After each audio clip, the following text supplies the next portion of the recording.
거기 앞장섰다는 이유로 과연 5년씩이나 이사회와 떨어뜨려 놓는 것이 과연 합당한 것인지 정말 검찰은 말할 것도 없고 법원에 정말 아쉬운 마음이 많을 수밖에 없습니다. 네, 한상균 위원장님 다시 항소하고 무죄 주장하고 싸웠으면 좋겠고 우리도 다 같이 한 목소리로 좀 그렇게 싸우고 싶어요. 이게 정말 말이 안 되죠. 앞장서 싸운 분을 5년이나 가둔다는 것은 저는 이 정부가 어떤 정부인지 너무나 분명하게 보여주는 정말 그러한 중대한 사태라고 생각을 하고 저희들이 똘똘 뭉쳐 싸울 문제가 아닐까 이렇게 생각을 해봅니다. 사실 이 얘기를 왜 했냐면 이거 삼성이잖아요. 삼성은 노동조합을 허용하지 않아요. 사실 기업이 허용하고 허용하지 않을 문제가 결코 아니고 헌법에서 노동상권을 보장하고 있고 법률에 이거에서 노동자들이 자유롭게 결사의 자유를 행사할 수 있음에도 불구하고 삼성이 이 막강한 그 힘으로 탄압을 하면서 노동자들에게 최소한의 이러한 단결권조차 행사하지 못하게 하고 그래 왔거든요. 지금 삼성의 문호조 역사가 76년이나 됐습니다. 이제는 그 문호조 역사를 끝장내야 된다고 생각을 하고 고 황유미 씨 아버님이 2007년도에 내 딸이 백혈병에 걸려 죽었습니다 라는 제보를 처음 해왔을 때 그런 얘기를 했었어요. 내 딸이 노동조합이 회사에 있었더라면 그렇게 죽었겠느냐 이런 얘기도 했었습니다. 그 얘기는 이러한 노동자들의 건강권, 생명권과 노동자들의 그러한 노동조합을 만들 권리가 보장받는 문제와 매우 연관이 되어 있고 긴밀하게 또 중요한 문제다 이렇게 생각이 되는데요.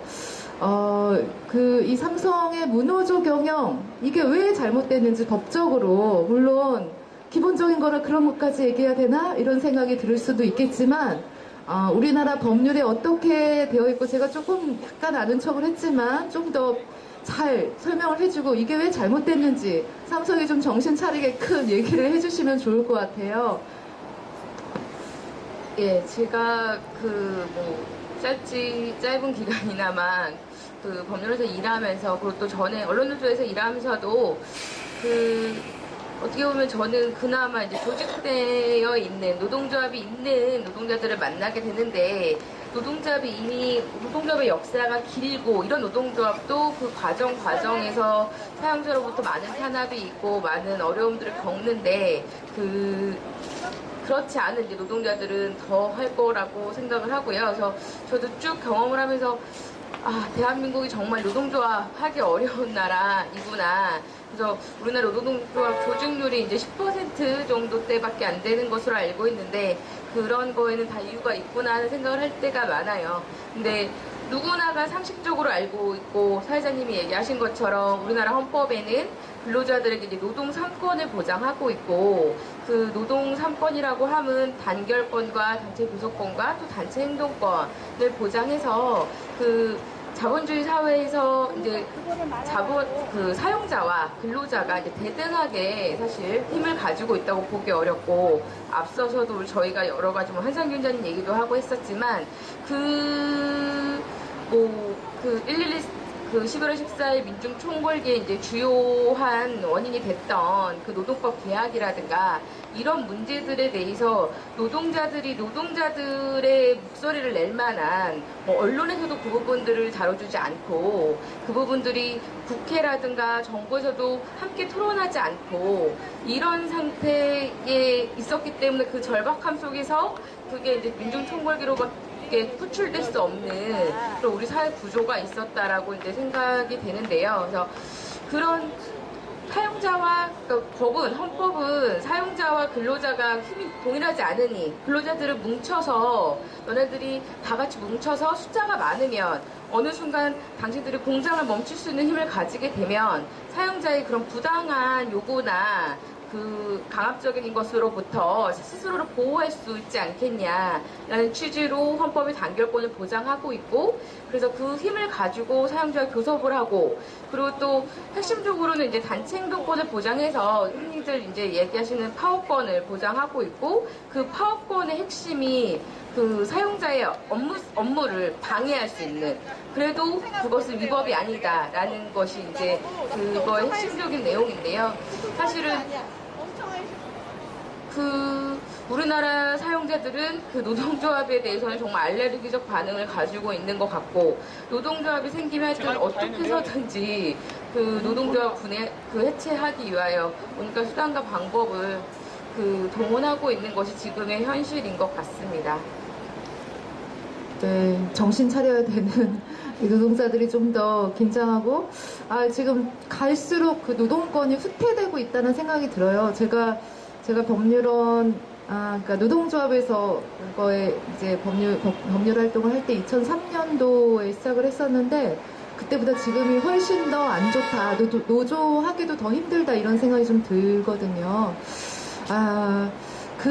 사실 저는, 이명박 이후에 또 박근혜 정부가 들어오고 나서, 아까 잠깐 얘기했지만 노동계약 얘기하셨잖아요. 이 문제에 대해서 좀 한 번 정도 정리를 다시 한번 해봤으면 좋겠다. 네, 이런 질문 막 해도 괜찮은가요? 네, 저는 사실, 거기 좀 떠나왔다고 지금 산재 문제 굉장히 열심히 하고는, 이 별명은 안 되지만, 하여튼, 그때만큼 이렇게 명쾌하게 알지 못해요. 그래서 저를 위해서라도, 또 우리 페이스북을 통해서 시청하시는 분들도, 박근혜 정부의 노동개혁 뭐였지? 이렇게 생각을 할 것 같거든요. 시운해고 이런 얘기도 있었던 것 같고, 무슨 행정 지침이 어떻게 변하다고 한 것도 같고, 이 얘기 좀 해주세요. 괜찮으시죠? 네. 네. 완벽하게 안 하셔도 괜찮아요. 네. 많이들 알고 계시다시피, 저희가 이 안을 노동계약안이라고 부르는 이유는, 이제 첫 번째로 말씀하셨던 것처럼, 시운해고, 법상 이제 해고에 대해서는 근로기준법 상에는 정당한 이유 없이 이제 해고할 수 없다라는 취지만 이제 법문에 있을 뿐이고, 그 정당한 이유가 무엇인지에 관해서는 사실상 이제 판례라든가 이런 것으로 이제 그걸 판단하는 방식들이 되어 있는데요. 지금 정부가 이제 추진하는 그런 노동계약 네, 이제 포함되어 있는 쉬운 해고에 대한 부분, 그리고 그것을 노동부가 이제 행정 지침으로 하고 있는 부분은 한마디로 사용자로 하여금 이렇게 해고하면 법적으로는 문제가 없어. 이러이러한 경우에 이렇게 절차를 밟아서 이렇게 해고해라고 해고의 매뉴얼을 알려주는 이러한 식의 내용들을 이제 포함해서 이제 행정 지침을 내고, 거기에 따라서 이제 당연히 사용자들이 해고를 하거나 이럴 때 법적인 안정성들이 높아진다고 할까요? 그러니까 부당해고에 대한 부분에 대한 폭을 훨씬 좀 넓혀주는 이런 내용들을 이제 담고 있고, 그다음에 또 하나가 이제 취업규칙 불이익 변경에 대한 문제들을 이제 얘기를 많이 하는데, 사실 근로기준법상에서 저도 상담을 이제 많이 하다 보면 회사에서 갑자기 이런 일을 하려고 해요 라고 하면 제일 먼저 확인하는 게 취업규칙상의 규정이 어떻게 되어 있고 기존원에는 어떻게 되어 있냐 이런 걸 물어보는데요. 근로기준법상에는 이제 기존의 근로조건을 불이익하게 변경하는 것에 대해서는 노동조합이 있는 경우에는 이제 노동조합이 없는 경우에는 과반수 노동자들이 이제 동의를 얻도록 되어 있는 부분인데, 이 부분이 굉장히 노동자들의 근로조건을 보호하는 데 있어서 하는 역할들이 컸었는데, 지금 이제 정부가 이제 이 부분에 대해서도 역시나 마찬가지로 사회적 합리성이라는 이제 개념을 가지고 들어와서 설사 근로조건이 불리하게 후퇴하고 근로자들이 내용에 대해서 동의하지 않는다 하더라도 그것이 자의적으로 사회적 합리성이 있다라고 한다면 그런 변경을 이제 허용하게 하는 이런 내용들을 포함시키고 있어서 문제가 되고 있고요. 사회적 합리성이라고 하는 모호한 규정으로 사실 일방 마구잡이 제멋대로 그렇게 해고가 남발될 것이 정말 우려가 됩니다. 예. 예, 그리고 또 하나 이제 중요한 문제가 이제 기간제법하고 또 파견법 부분에 있어서의 개정안들이 제출되고 있는데, 사실은 우리 사회 비정규직 문제가 이제 사회적 문제로 대두된 지 이미 오래됐고 점점 더 심화되어 왔고, 기간제 및 단시간 근로자 보호 등에 관한 법률이 이제 들어왔지만 그때 당시에도 이제 기간제법을 만들 때 이 문제를 어떻게 해결할 것인가에 대해서 그 노동계와 이제 뭐 경영계의 갈등들이 있었었고, 그때 이제 노동계가 얘기했던 것은 비정규직 그래 인정한다. 근데 사용할 만한 합당한 사유가 있을 때만 비정규직을 사용하는 것이지, 너네가 어떤 해고를 마음대로 할 수 있고 뭐 그분들의 고용의 불안정성을 무기로 해서 근로조건을 마음대로 낮출 수 있는 권한을 행사하는 방식으로는 안 된다. 그래서 비정규직 기간제 근로자들을 사용할 수 있는 사유를 제한하는 방식이 애초에 노동계가 이제 제안했던 방식이었고, 근데 그 부분에 대한 것들이 어쨌든 뭐 힘에 밀리고 노동계의 힘이 부족하고 뭐 이런 과정에서 기간을 제한하는 것으로 결론이 나서 지금 모두가 상식적으로 알고 있듯이 2년 이상 이제 기간제로 근로를 하면 2년이 넘어가면 정규직 근로자인 것으로 보는 것으로 되어 있는데, 지금 정부가 추진하고 있는 것은 이 부분을 사실상 더 확대해서 기간 그 2년 뭐 일정 나이 이상의 사람들이 될 경우에 2년을 초과해도 당사자 간의 합의가 이루어지면 그 기간을 연장하고도 정규직으로 채용하지 않아도 되는 이런 내용들을 포함하고 있고, 그거는 현실적으로 뭐 우리가 직장생활 하면서 그 회사하고 싸우기가 쉽지 않잖아요. 그러니까 그 합의가 정말 자유로운 의사에 의해서 나는 앞으로도 계속 또 기간제로 일하고 싶어요 일리가 없고, 그런 구조 속에서 이런 기간제법 통과된다면 사실상 그거는 그 기간제를 더더욱 확대하는 이런 안들로 가실 거고, 또 파견법에 있어서도 지금도 뭐 불법 파견 문제나 이런 것들이 많은데, 그런 파견 업종을 점점 더 확대하고 이런 방향에 대한 여러 노동계의 우려가 있기 때문에 이제 이걸 노동계약이라고 부르고, 그 노동계로서는 반드시 이 부분에 대한 것을 막아내야만 하는 상황에 있었던 것 같습니다. 반드시 막아내야만 하는데 네, 그렇게 그거를 막아낼까봐 자기들이 그렇게 일방적으로 노동계약 추진을 하고 있는데 그걸 밀어붙이려고 한상균 위원장은 그렇게 오랜 시간 동안 감옥에 가둬놨나 봐요. 정말 화가 납니다.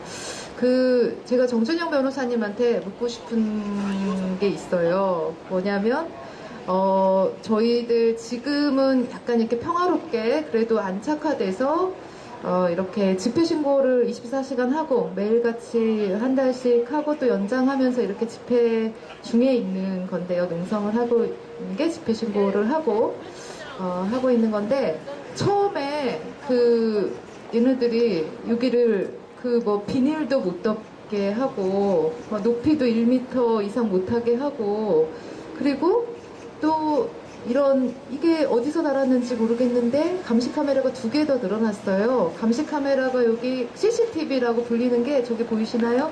저기 하나, 둘, 셋, 넷. 여기에 2개 더. 6개가 있어요.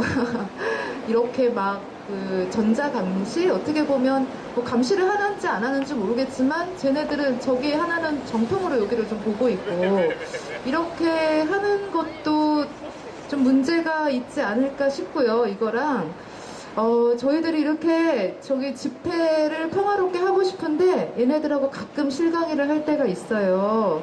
네, 그 집회 시위에 관한 법률 이에 대해서도 좀 얘기를 해주셨으면 좋겠고, 또 이런 전자감시 문제점 이런 것도 제가 너무 질문을 막 이것저것 던지는지 모르겠는데 네.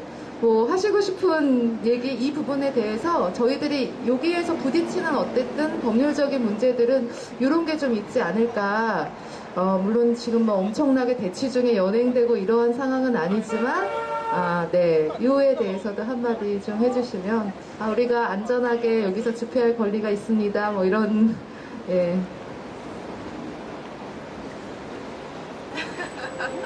일단 지금은 이제 농성장이 평화롭게 유지되고 있어서 정말 다행이라고 생각하고요. 이제 집시법에는 집회를 방해하지 않은 처벌하게 되어 있습니다.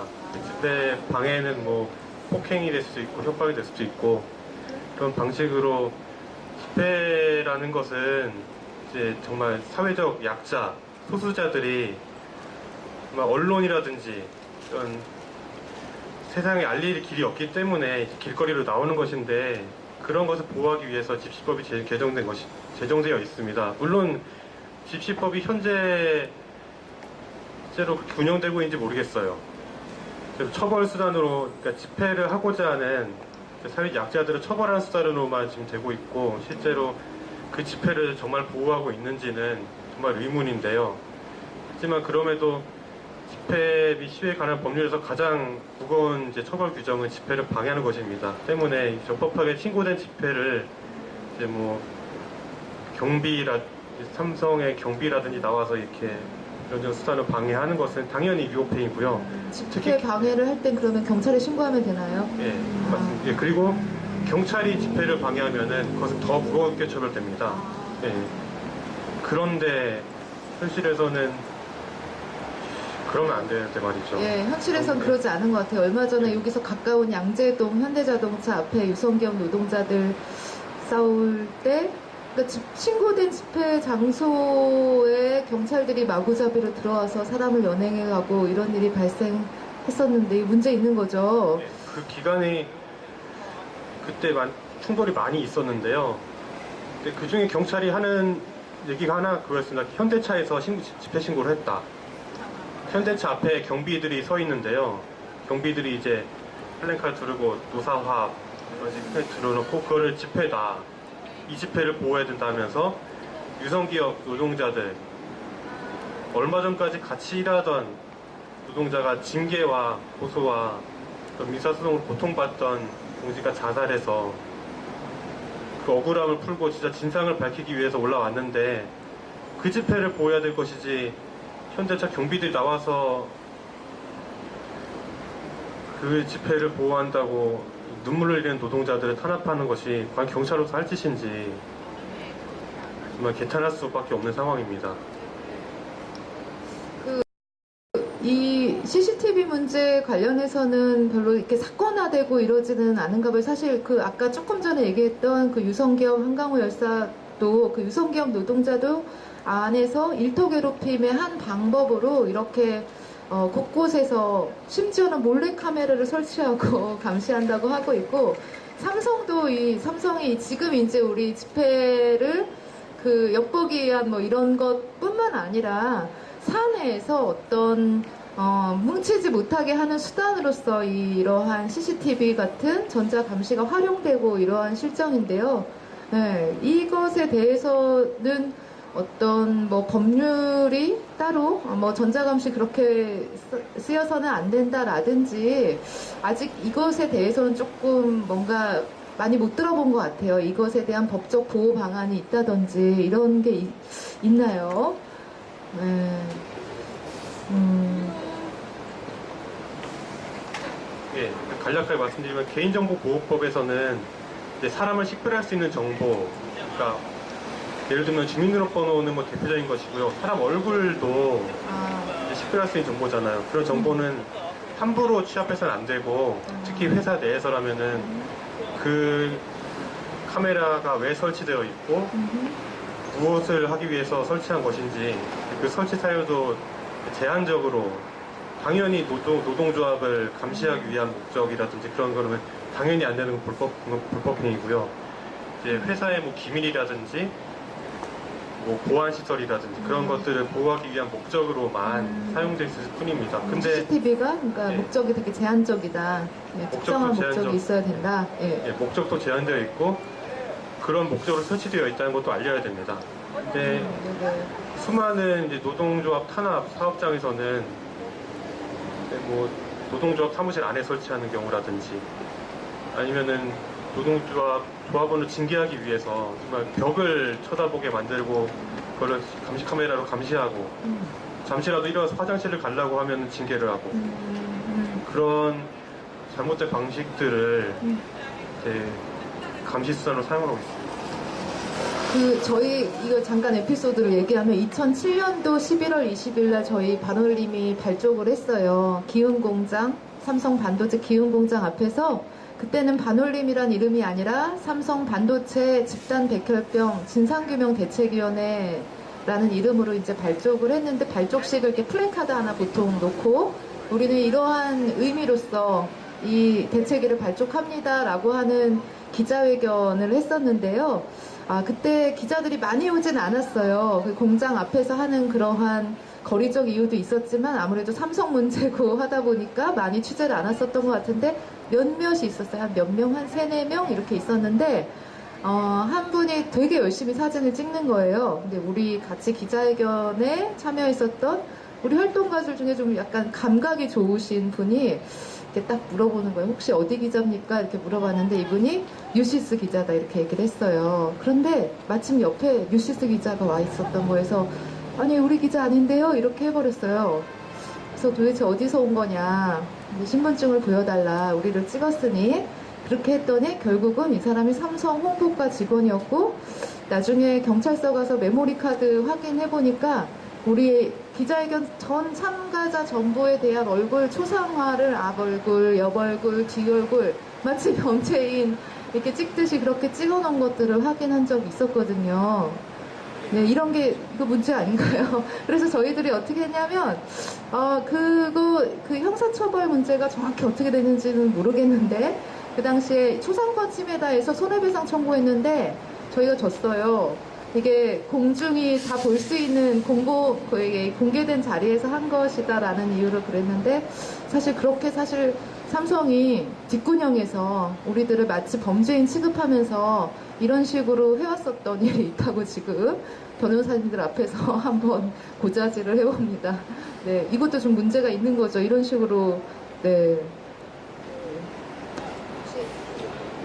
네.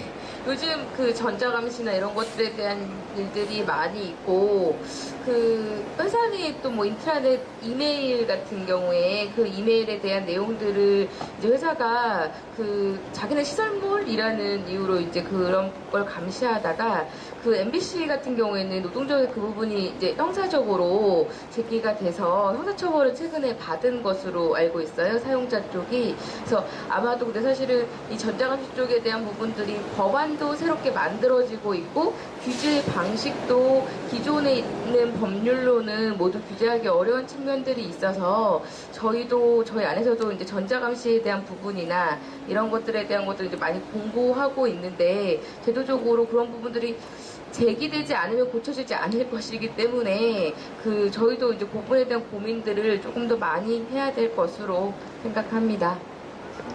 네. 지금 우리 권영원 활동가님께서 질문이 있으시답니다. 저희가 늘 경찰은 오지 않지만 이 위험하기를 늘 경비가 감시하고는 있어요. 저쪽에 지금 분명이나 늘 뭔가를 계속 써서 보고를 올리고 그러는데 저희한테는 상당한 감시가 되거든요.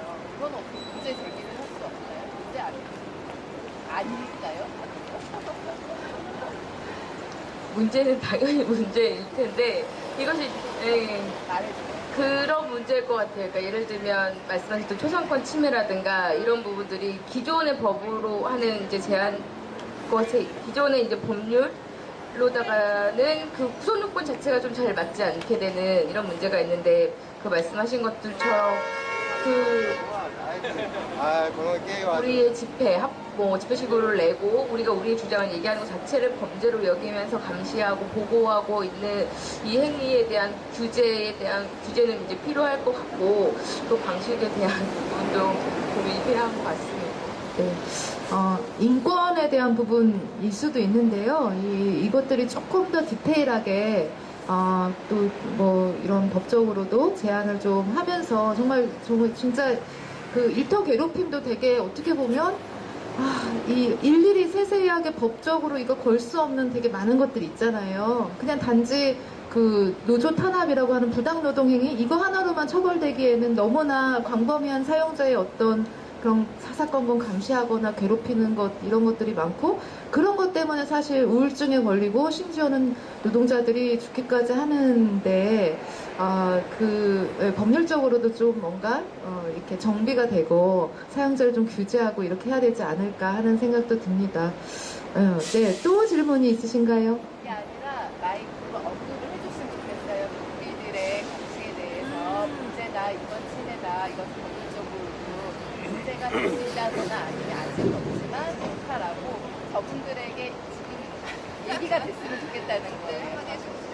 그러니까 주어가 생략되지 않았으면 좋겠다라는 거죠. 현장에서 계속 있으신 분들한테 지금도 있으신가요? 그럼요. 그래서 저는 마이크를 잡고 말씀을 해주셨으면 좋겠다라는 의미에서 지금 가려졌어요. 저기 있어요. 마이크가 되게 아, 있어요. 지금 버스로 가려져 있는. 네. 아, 지금도 듣고 계신 거예요? 아, 그럼요. 아, 가장 먼저 뭐 이렇게까지 평화로운 천막 농성을 이렇게 감시하고 하시는 게 과연 의미 있는 행동인지 전 모르겠지만은 이렇게 심리적으로 삼성 압박하는 경비 여러분, 예, 감시하지 마세요. 예, 이 얘기를 네. 좀 해주셨으면 좋겠습니다. 감시하지 마시고 사진 찍지 마시고 이제 집회가 평화롭게 유지될 수 있도록 그걸 보장하는 역할을 해주셔야지 경찰이. 그것을 방해하는 역할 하시는 건 경찰 본연의 역할도 아니고 위협행위가 될 수 있습니다. 즉각 중단해 주시기 바랍니다. 감사합니다. 사실 저희가 이곳에서 사실 촉구하고 있는 내용은 삼성한테 계속 끊임없이 이야기하고 있어요.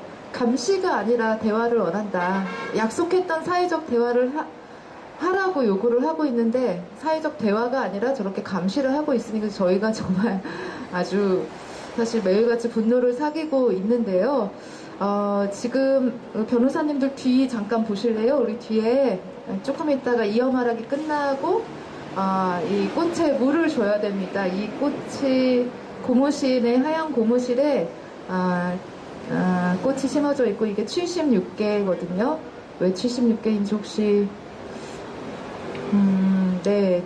돌아가신 분들. 네, 삼성전자 반도체 LCD 공장에서 일하시다가 직업병에 걸려서 백혈병과 뇌종양 뭐 이러한 암, 희귀난치성 질환 이런 아주 중증 질환에 걸려가지고 돌아가신 분들 저희가 알고 있는 피해자분들이 76분이에요. 더 많을 수도 있는데 그래서 이분들에 대해서 많은 시민들이 좀 기억을 해달라. 삼성이 언론 통제를 하고 아까 그 광고비 이런 것들로 언론에서는 이렇게 76분이나 돌아갔습니다. 이렇게 얘기 안 되고 있거든요.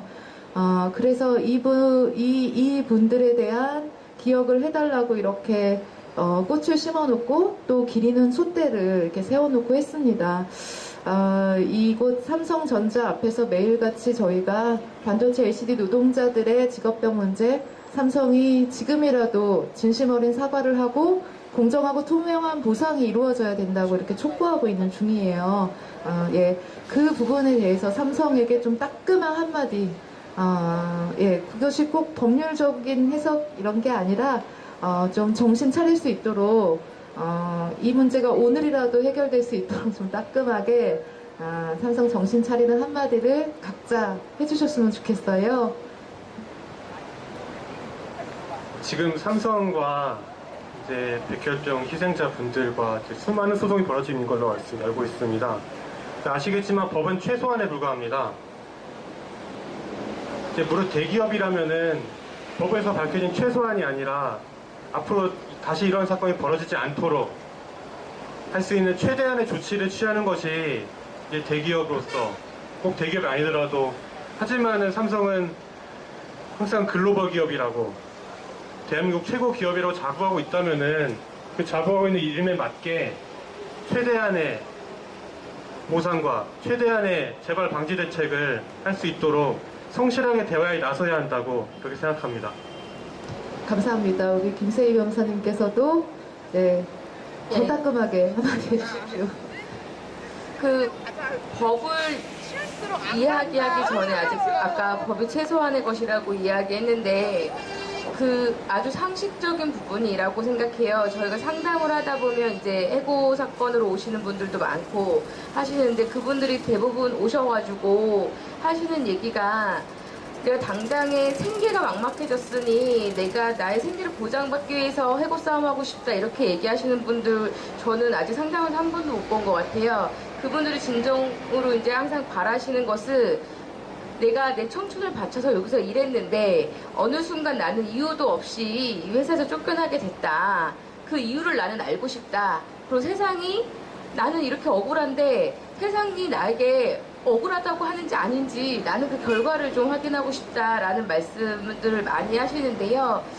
그런 모습 보면서 사실은 법 이전에 그냥 그 누구나가 공감할 수 있고 이해할 수 있는 인간의 상식적인 문제가 아닌가라고 생각합니다.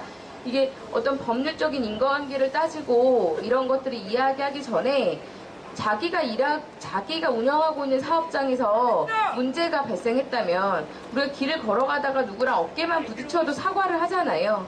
이런 상식적인 수준에서 생각하더라도 그런 것들을 따지기 전에 내가 일하는 사업장에서 아직 완전하게 밝혀지지 않았다 하더라도 석연치 않은 일들이 벌어졌고 많은 사람들이 원인도 모르고 짧은 기간 동안 유사한 상황으로 그 사망하는 일이 발생했다라고 한다면 일단 제일 먼저 해야 될 것은 인간적으로 다시는 이 문제를 재발하지 않도록 하는 노력, 그리고 그 자신으로 인해서 이제 그 피해를 입은 분들에 대한 진정 어린 사과를 해야 될 때가 아닌가 싶습니다. 그래서 저희가 요구하고 있는 내용도 결국 같은 건데 뭐 많은 걸 바라는 게 아니고 정말 아주 인간적인 상식적인 차원에서 이 문제에 대한 진정 어린 사과와 자신들의 책임에 대한 인정이 유가족분들이 가장 원하시는 것들이 아닐까라고 생각을 하고, 그것이 정말 뭐 대기업으로서 삼성이라는 이름에 걸맞는 모습이 아닐까 하는 생각을 합니다. 네, 감사합니다. 두 분 정말 멋지세요.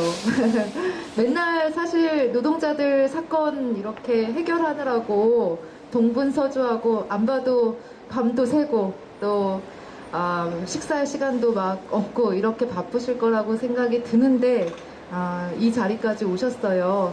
또 막 아까 얘기하기 전에 무슨 얘기를 해야 될지 떨려요 막 이렇게 하셨는데 오늘 굉장히 씩씩하게 용감하게 잘 얘기해 주신 것 같고요. 이번 한 주 사실 저희 반올림이 민주노총 법률원, 금속노조 법률원, 변호사님들, 노무사님들, 또 차장님들 많이, 또 로스쿨 실무수습 학생들 이렇게 많이 저희 농성장 지킴이를 지금 해주셔가지고 얼마나 든든한지 몰라요. 네, 오늘 혹시 밤 지킴이 하시나요? 네, 너무 감사합니다, 정말. 여기 소음도 많고 모기도 많고 또 삼성이 화장실 개방도 하지 않아서 강남역 지하까지 멀리 화장실도 가야 되고 불편한 게 많겠지만 저희도 덕분에 조금 더 힘내서 잘 농성 이어나갈 수 있을 것 같아요. 변호사님 덕분에 정말 감사드리고요. 오늘 이렇게 275일차 이어 말하기에 두 변호사님 만나 뵙게 돼서 그리고 좋은 얘기 나눌 수 있게 돼서 너무 반갑고 고마웠습니다. 감사합니다. 감사합니다.